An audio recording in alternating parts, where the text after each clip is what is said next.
Susan Galloway from Get Glasgow Moving. Some of you may know her, but you'll certainly know her colleague Ellie, who spoke to your branch, I think, about 2 years ago, about when the campaign started to take off.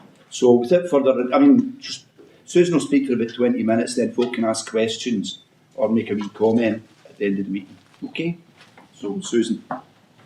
So, thanks very much for inviting me along. I'm a Unite member myself, and I've been on the committee of Get Glasgow Moving for the past 5 years. I know the branch has been very supportive and active within it, so I just want to start by thanking the branch and your activists for getting along and supporting a lot of our rallies outside the SPT offices over the past year or two, and for your support for it more widely. It's been really appreciated. And Unite, of course, was one of the organisations that was involved in setting up Get Glasgow Moving in 2016, the Hold the Bus campaign that Unite ran. Really since then we have built year on year the strength of what is a grassroots public transport campaign for the whole of the west of Scotland. And what I want to do is just really update you on where the campaign is at the moment, because what we've been focusing on is campaigning for the bus network to be taken back into public control through franchising and by setting up a municipal bus company for the Strathclyde region. And ScotRail's all back in public ownership now. Glasgow Subway has always been publicly run. The ferries are publicly delivered as public services. It's the bus part of it which is completely dysfunctional at the moment because of privatisation, and that's why our campaign has been focusing on buses at the moment. And of course that's the result of deregulation, marketisation and privatisation starting in the late 1980s. So what we're campaigning for is for a world-class, fully integrated, affordable, accessible public transport system that's publicly owned and accountable for the whole of the Strathclyde region. And it's the publicly owned and accountable and publicly delivered which is the really important bit, because that is what you need in order to deliver all the rest of it. You're not going to get integration, you're not going to get the affordable bit or the accessible bit without the publicly owned part of it. And I know that's Unite's policy. From my Unite point of view as well, it's important, public transport's important because it's absolutely fundamental to how the rest of our economy and society is organised and run. And from Unite's point of view, it's manufacture and maintenance of ships, trains, buses, which has been the foundation historically of a lot of the industrial base of the west of Scotland and the source of hundreds of thousands of jobs. And if we had a proper industrial strategy in this country, then we could start to reclaim a lot of that. So that's why public transport is also important. We need to think about it as part of our economic strategy. And the STUC's People's Recovery Plan does see it in that way, which is important. So I don't think I need to explain to you how bad the bus network is at the moment. If people think it's bad in Glasgow, try going outside to parts of Lanarkshire or Ayrshire and you'll really see just how badly people are served at the moment. But the impact, the long-term impact of privatisation of the bus network has been, for workers, if you're working as a bus driver today, the job is nothing like what it was 30 years ago. It's been driven down wages, driven down conditions. It's a really pretty horrendous job to be doing in the current conditions with these private companies today. And we need to turn that around. But we're also allowing what is a public service to be run for profit.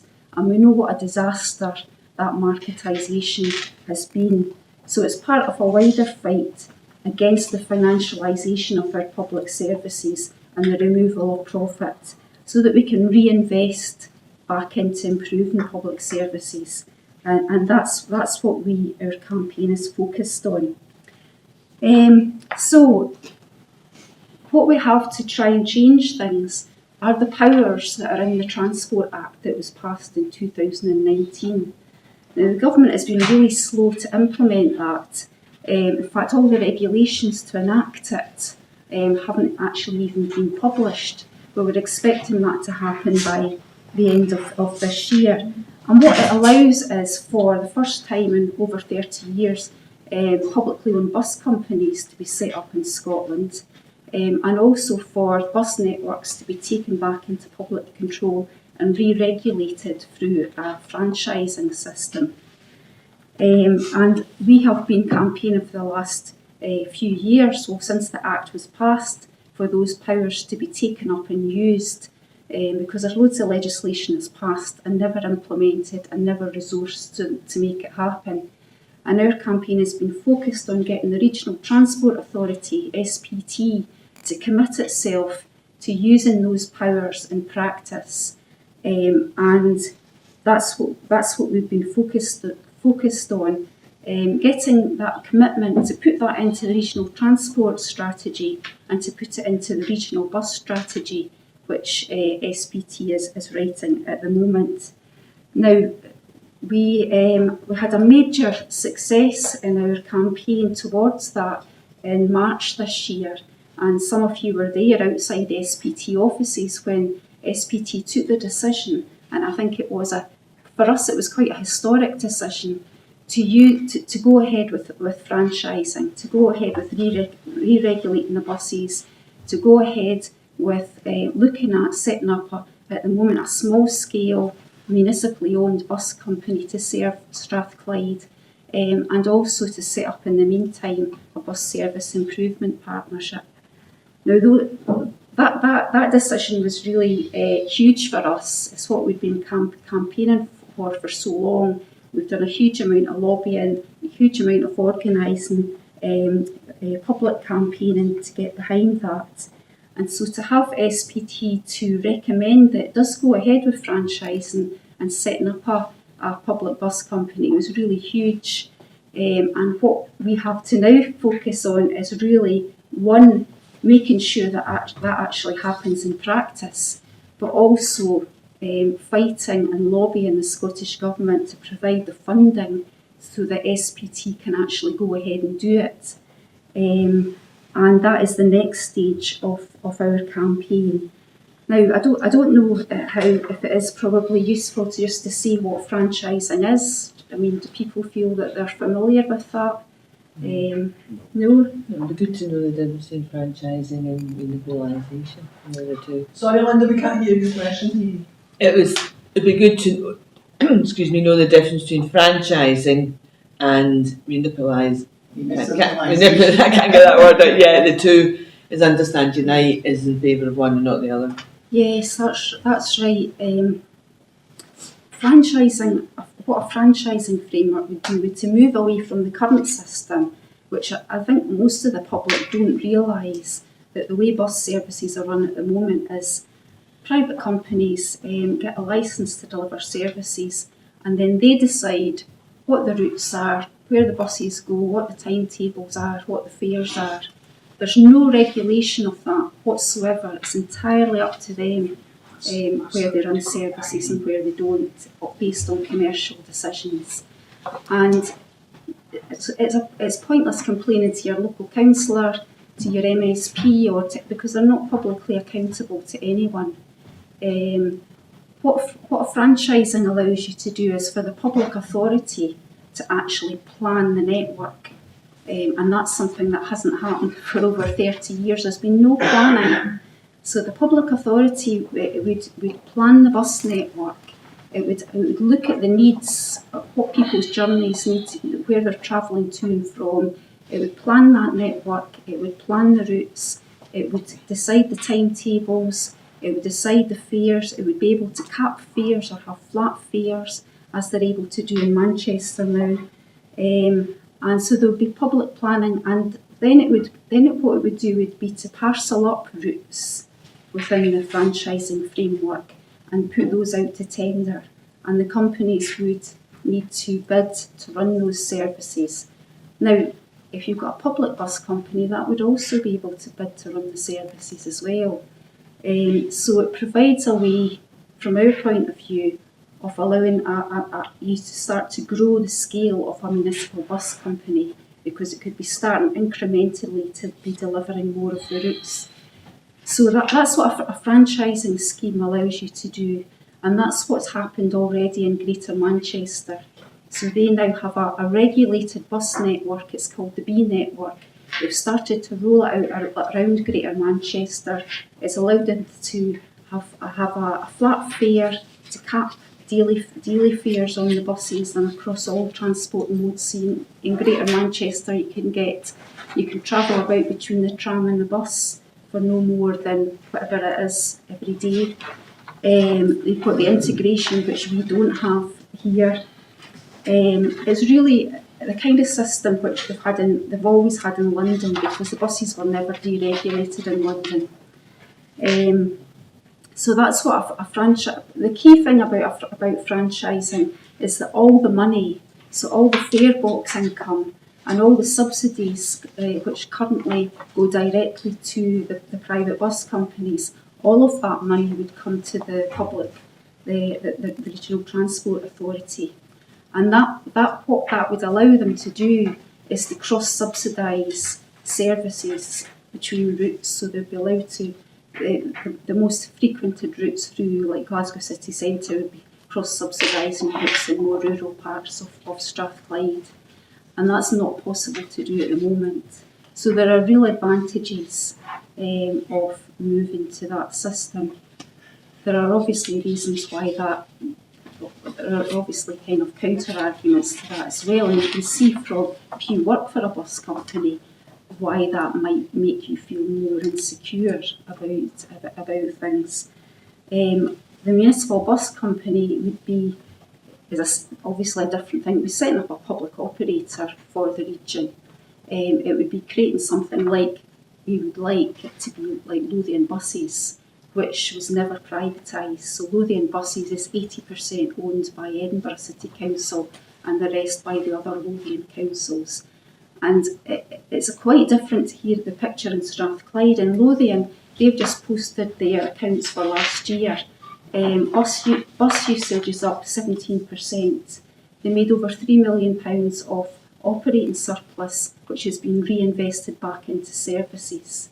Now that's what we'd be able to do if we had a municipal bus company for Strathclyde. I should also mention that Highland Council set up its own municipal bus company about 18 months ago, and what they're doing is running all the subsidised services themselves, including all the school bus services. They're being done by the council, by its own bus company. They did it as a pilot to begin with, and it's proved not only to be been really successful, but they are saving money by directly running their own bus services. They're saving hundreds of £1,000s a year in the first year by direct delivery. So it can be done. We could be doing that in Strathclyde. And what we want SPT to do, because what they're recommending is they set up look at the business case for a small municipal bus company that would just deliver non-commercial, subsidised routes directly, but it would just be a provider of last resort, in effect, an operator of last resort. We think they need to be much more ambitious than that. There's no reason why we couldn't have a plan to grow a public bus company that would allow us to have what Lothian have in say in 10 years' time. But you have to plan to make that happen, and it is possible. So that's the difference between the two. And I just wanted to, if I can, I don't want to take up much more time, but just to see what the timeline for the campaign is going forward and what the next steps are. Because 15th of March, the SPT board made these decisions, said what it wants to do. It's been out to public consultation between 5th of April and 13th of May. So that was a big campaign for us. We organised public meetings in Lanarkshire and Ayrshire to try and encourage people to respond and support these recommendations. The results of that consultation will be out on the 6th of September. So that's when we will know whether they are going to go ahead with both of these options. So put that in your diary, because we will be organising another big public event on that date. But if they do go ahead with franchising, the important thing is that once they have started that process, the private bus operators have to open their books, and that will be the first time that there's been anyone has had proper sight of just what their finances are and what their profits or operating surplus is. That's really important. So triggering the process is really important.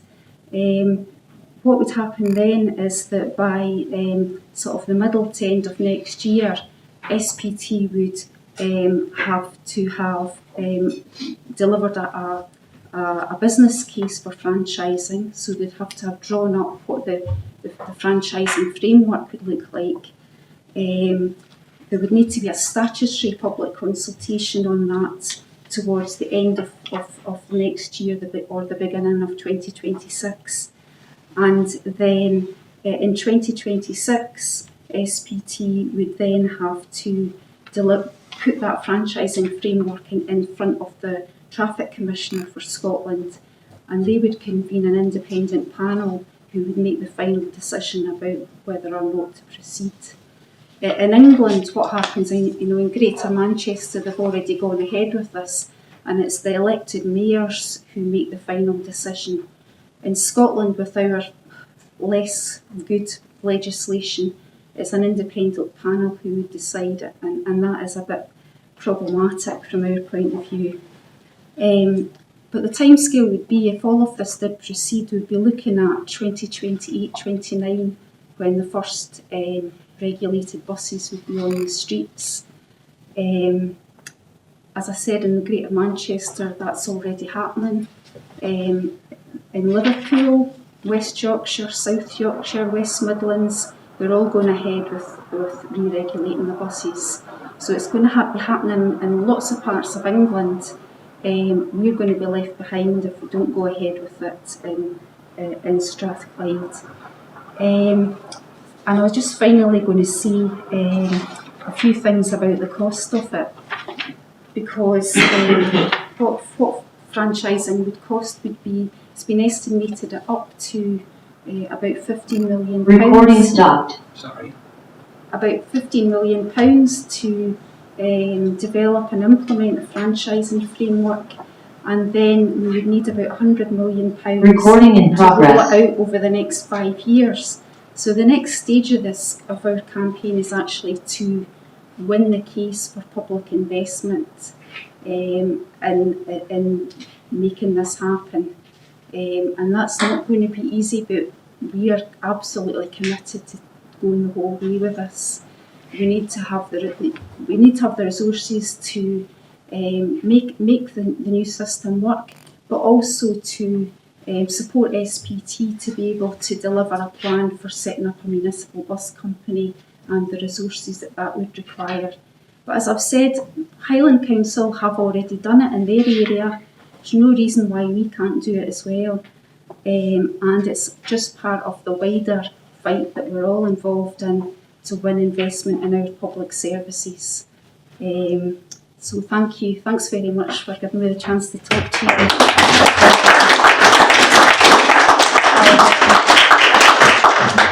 Happy to answer any questions you've got. Okay, I'm going to take questions. Just say before, at the end of the meeting, we're going to do, well, it'll be a series of photo shots, I think, with what we've got on, but we're wanting folk, if they can stay behind, so they can get a shot for these, because we support the campaign, and I think Get Glasgow Moving want to use it as part of their campaign as well, that trade unions support them and so I'll ask you that. So I'll open it for questions and brief contributions. Jim, and then... So thank you very much for that. It's really gratifying to hear what's happened, particularly for me, because I was a Strathclyde Regional Councillor in the 80s and 90s, and I witnessed this privatisation exercise and it was not the regional council's finest hour, to say the least. The management tryout was done with a gun to the heads of the council, and I think it was misinformation. And then, of course, there was the onward sale 3 years later to First Bus, and that leaves us where we are now.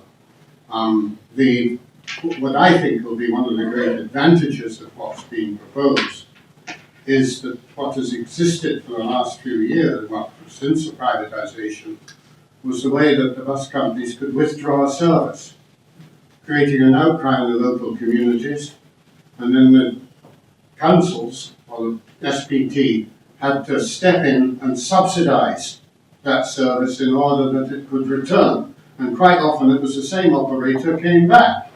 And in fact they did all that just simply to maximise their profit. It was local communities and local authorities held to ransom by these companies. And the sooner they get the comeuppance, the better, as far as I'm concerned, and First Bus in particular. However, I have one question to ask. Obviously, in the franchising system, the possibility still exists that these predator companies are going to try and undercut the public company and retain the services.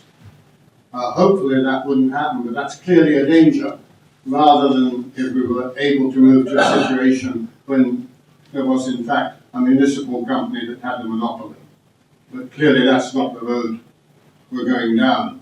But it's just a caveat, I think, in terms of what's being proposed. The private companies could still be there. Okay, Willie, and then Nick. Can I see anybody else who wants to speak? Thank you, Susan. Willie Oswald, and I live outside of the boundaries of the former Strathclyde region. I think one of the key things you said was integration, because where I lived, there was umpteen attempts. I live in Blakefield and Stirling council area, which used to be Central Region area. There was umpteen attempts to get the British Rail, or whoever the rail franchise was, and the bus company to integrate. And even when First Bus ran the trains and ran the buses, they wouldn't talk to each other. And you'd get the last train into Mulgai, and you'd see the bus going out to Balfron, and you'd have to phone a lift or get a taxi. Yes, the power to your elbow. But one question, you've mentioned the traffic commissioner on this panel. It's always puzzled me. Who and how is the traffic commissioner elected? Who are they responsible to? Do you want to come back on that one first? Or do you want to go to the end? Yeah. Well, I mean, the traffic commissioner is appointed, and we've had meetings with the current traffic commissioner. The problem is of them having control over the panel is that the traffic commissioner is very much part of the bus industry, and is and has all the relationships with the bus companies, and so that's one of the reasons why we feel that it's a problem and could be a real stumbling block. The system that we've got of a traffic commissioner appointing a panel is what was the previous system in England, which England has now done away with. And it was the problem in the northeast of England. They did try a number of years ago now under the old system to go ahead with franchising, and the bus companies. It was basically blocked, and it was under that panel system. What we wouldn't want to do is go through all the effort and all the time and all the cost of putting together a business case for it all to just fall apart at the last minute because of who happened to be on the panel. And we know that SPT themselves are also really concerned that that's a system. And one of the things that we are actually looking at is whether it be possible to get some kind of quite quick legislation through to amend that part of the franchising process. Okay. Thank you. It's a bit like having Dracula in charge of a blood bank, I would think. But the next one's Mick, and then it's Hugh, and then Linda. Well, my question is somewhat related to the last point you made, because I was astonished to hear you say that legislation in England is better on bus services than it is in Scotland. And the reason I was astonished is that transport is a devolved issue, and the power to amend legislation lies with the Scottish Parliament. Now, for some reason, people keep telling me that the Scottish Parliament is a progressive force. Well, I would have thought if it is a progressive force, it ought to have better legislation on transport services and bus services than the English. So why aren't we doing something about that? You did mention that you might get some quick legislation, but I would have thought every person here would be delighted to support a campaign, because we go to Holyrood quite a lot, and embarrass the MSPs into doing the decent thing. There's a question to take, right? Hugh, and then Linda. Can I see if there's anybody else wants to speak? And then I'll bring you back in at the end of that. Is that okay? Hugh. It's just a question in relation to the campaign and the success that you had. I believe that bus companies, McGill's in particular, have raised a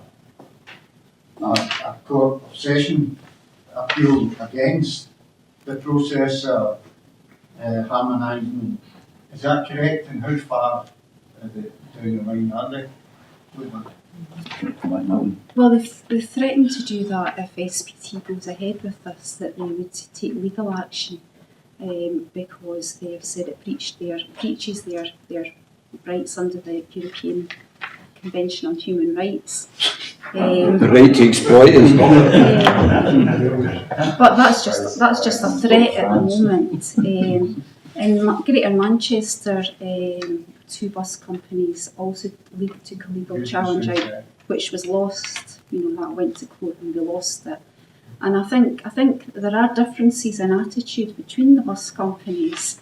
I think those which are who are operating down south as well, I think can see the change that's coming, and it's quite noticeable that the Stagecoach and First have had a slightly different attitude to what's happening here compared to McGill's. I think some of them realise that this is the way things are going, particularly with all the developments in England.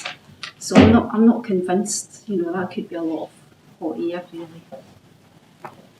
Okay, Linda. I suppose I'm still a bit confused. I understand what you were saying about franchising, about what you said is the public authorities would plan the network, the routes, the tables, the timetables and the fares, etc. And presumably then they would put it out for tender. So presumably inbuilt in that will be a 10% or whatever it is profit level, because obviously these private companies will have to have a profit. So, and I can understand why Unite would not be all that in favour of that, from the insecurity of workers, sectoral bargaining, etc. It sounds a bit like the National Health Service in England, where it's still publicly owned. Yeah, there is. But they farm out all these different services. So I suppose my question is, I can see is it a monopoly? Like Jim was saying, for instance, that private companies would still be there. So would there be a monopoly in terms of planning and controlling what the bus service is going to be like in Strathclyde? And then how would there be private buses on top of that? So I'm confused. There's no other speaker, so I'm going to bring Susan in to answer that and anything else, and just a final summing up. But I just want to point out, later on we'll be talking about the hustings in the election campaign we're planning to run in Glasgow North constituency. Got the community details of that, but we're inviting, I've just invited get Glasgow Moving to come along, because one of our demands as a retired member section of Unite is better bus services, public controlled bus services. On that point, I'm calling me old fashioned, but I remember the Glasgow Corporation in its heyday. Now, it wasn't perfect, but it was a damn sight better than the stuff we've got just now, and it was run by the City Council. It was a better service, more buses, especially if you lived in the outer estates. And that's gone backwards, really, in the last, 30 years. So, I mean, the point Linda's making, I share as well, but I'll ask Susan to come back in anyway, and thank her again for her contribution. Well, I'll try and just answer those quickly.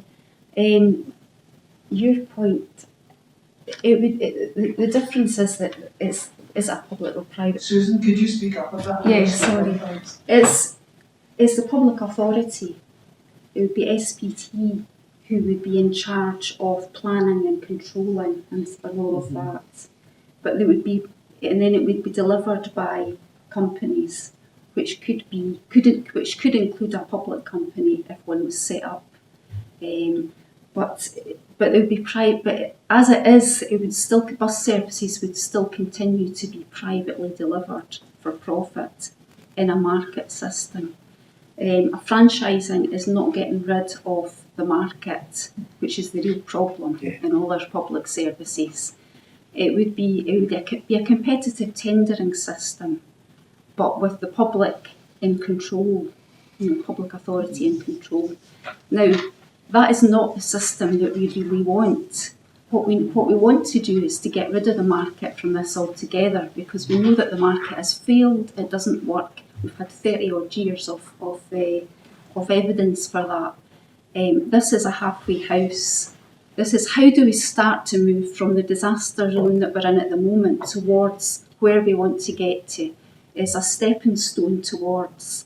And as I said before, it's having that, reasserting public control over the bus network, plus having a public operator, and using both of those in tandem to start to incrementally increase the publicly delivered part of the bus system. That's what's important. You'd be looking to crowd out the private sector over time, because you can make it less attractive to them. And that's what you would hope to do. You need to have a plan to do that. The problem is, and this is where there is a real debate, there are people who are in favour of franchising, including the Centre for Cities think tank who did this research for us, who are in favour of a franchising system, but what they're really about is keeping the market but just having better regulation of the market. And that's what they want. And they'll be quite happy to keep on allowing private companies to deliver the system forever. And they tend not to be in favour of municipal bus ownership. So there are different positions. There are people with our position who see it as a stepping stone towards a demarketised, publicly delivered, publicly controlled bus service, and those who want to keep the market and want to keep profit. And that, I would say that's really the Labour Party position, the Labour leadership position. I should say actually that what the Labour Party position in England is that they've said that they will simplify the franchising process in England and make it quicker and easier to go ahead with. And they are also, they have said, will introduce a power to set up public bus companies in England, because it's still illegal in England, but they will make it possible in England again. So that's all good. The point about legislation, unfortunately our legislation is worse than in England. The Tories have actually improved the legislation around buses. We've got the old Tory legislation, which is even worse, much worse than the new Tory legislation for buses. So the Scottish Parliament has failed on this. I mean, we've had it should have sorted all of this in the first few years of the Scottish Parliament, but there's been no interest in public transport really at all for all that, and the emphasis, they've been completely sold on partnerships, improving things through partnership with private companies. So unfortunately, you're kind of right about that. And the other question, I mean, I just agree with what you said, Jim. You're absolutely right about that. We are being held to ransom. When they open their books, that will be an interesting piece of work for SPT to see what's actually happening. But yes, I can't remember your other point, but yes, generally, totally agree with you. So yeah, I hope that's been helpful, and look forward to your continuing support. And remember, the 6th of September is when we'll hear the outcome of the public consultation, and we'll be probably outside SPT offices yet again, making a noise. Okay, So thank you. I'd like to, first of all, encourage you for your appreciation. That was very informative, very useful, and it's an ongoing situation, and I'm sure the branch will continue to support and be involved in the Get Glasgow Moving activities in the coming months and years, and also an invitation's open to come along to our hustings and ask questions of the politicians, we hope, along with other people. So thanks again, thanks for your time. Thank you. Thank you.